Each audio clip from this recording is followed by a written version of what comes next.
It's amazing when you think that something's possibly gonna be a bit hokey and a bit rough around the edges and shit, and hey, it turns out to be pretty damn good. So, I just finished watching Sweet Tooth, which is something I only became aware of because, no joke, I had an unskippable YouTube advertisement.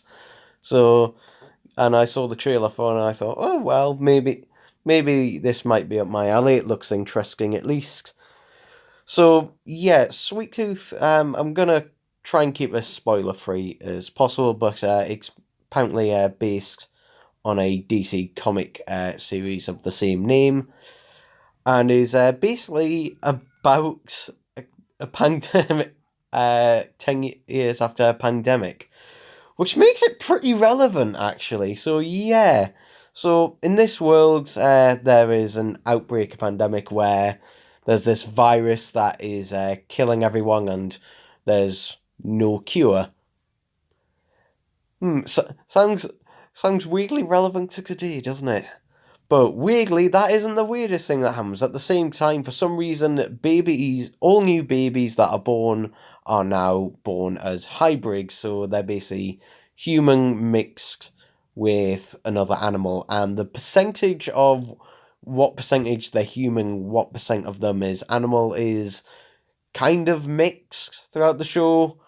So most of them are like, for example, Sweet Tooth is pretty much, I would say, in the you know 80% human or 85% human, with only a couple of things, being his animal parts, for example. Well, his antler, as his ears, and he's got a good sense of smell and can hear basically everything. But other than that, he's literally just a kid. I will say the performances. I think what really made this show is the performances. Kristen Covery. I'm sorry if I'm pronouncing that right. Who plays Gus, our main character? He is actually a really good child actor. Yeah, I mean he is obviously a slightly older child actor. He's 11, the same age as the character, but he actually does give a pretty good performance. And throughout it, I never found him particularly irritating, even when he could have being irritating very easily in certain scenes where, for example, he's either, complaining about something, or as something as simple of just being scared. He does pull it off pretty convincingly and manages to do it without sounding irritating, or without it sounding too, cliched or over the top. So well done to him. But for me, the highlight of the series is Tommy Jappert. Again, if I'm butchering names, apologies, but he no Noz. I just named the character. I'm stupid. Can you tell? Can you tell? Noz. So Tommy Jatter, who is our other main character, played by Nozo. Not. I'm trying to read this Nozo by the other guy on screen. For me, he was the standout. He was probably the most complex character in this, basically.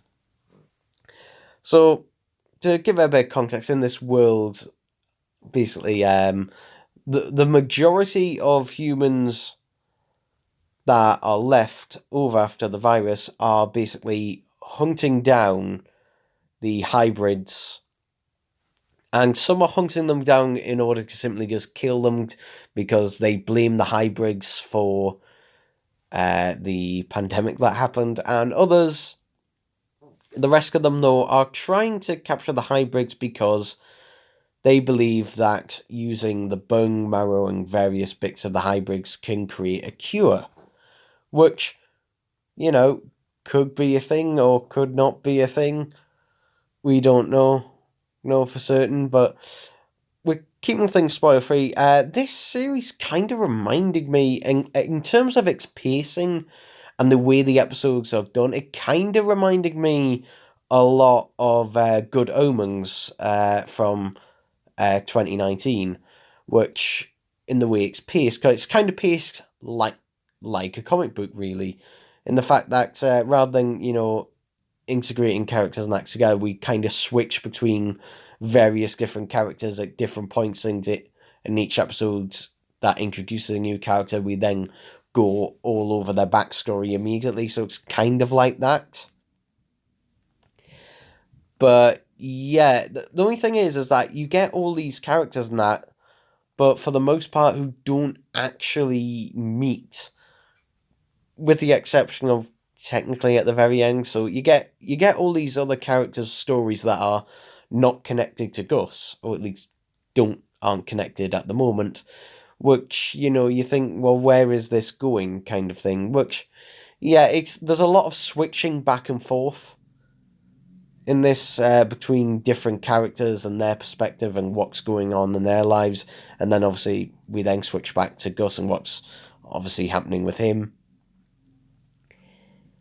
I mean, it is an interesting thing, but also there is just one thing is that I don't know if this is just me, but I think the world in which it is basically, it portrays it as every single adult, bar a couple, just hates hybrids and is absolutely terrified of the virus and will do some, crazy shit to basically avoid it or cleanse it. Which to me is just like, is there no one in this world who is in a little bit more of a middle ground? I mean, I don't know. But the main thing with Gus is that he can talk. Because pretty much most, again, apart from one of the other hybrids, they can't talk. Or at least they can't talk as we would talk. They have their own sort of language kind of thing, I think. But yeah, Gus is the only one who can talk. So it kind of proves the fact that basically if you bring, them up, a hybrid up just like a regular human, then yeah, they will basically act like a regular kid. I mean, Gus is basically just a regular kid who is basically, it's kind of like a fish out of water kind of thing, but in terms of this series, it is very well shot. The cinematography on this is really well done. It is really well shot. There's particularly a lot of really good camera work in this. For example, something as simple as a lot of drone shots in this would go over the trees and show the scenery, the sort of land and the emptiness of everything. I think it's also nice to have a Netflix show that is also a bit more colourful, that isn't, all greys and muddy colours. This one actually has a bit of vibrancy to it. So, yeah, it was like, I mean, it's also a partnership with Warner Brothers as well, but I can't really see anything more without going into any major spoilers. So, I think basically what I would say is watch the first episode, and the first episode will kind of give you, an idea of what it's all kind of about. And I think probably you'll have definitely made your mind up if you watch the first two episodes, but I think the first episode is basically the best example of, will this thing be for you? Hopefully it does get a second season to expand it, because it does have an interesting story, and it's also interesting. It also does the foreshadowing very well. For example, the main character here, Tommy, he is an American football player, and we see him in flashbacks and also before the pandemic, briefly at the very start on the TV as a football player, which is a nice little foreshadowing kind of reveal to things, and there are other things that are done like that throughout the season. But yeah, overall, I would say what does save this for me is, I think that although the writing can seem a little bit corny at times, because it does have this sort of kind of whimsical-esque kind of feel to it, like kinda, I have a feeling that the comic might be possible. I've no reference for this, but I've got a feeling the comic that it's probably based on is probably darker than what this show actually is. But for me, what sells it are the performances throughout this. So I would highly recommend that you go check it out. So yeah, I know I'm a bit late in this one because apparently it's been out since I think the 4th or the 5th of June. But yeah, that's my quick thoughts on watching Sweet Tooth season 1.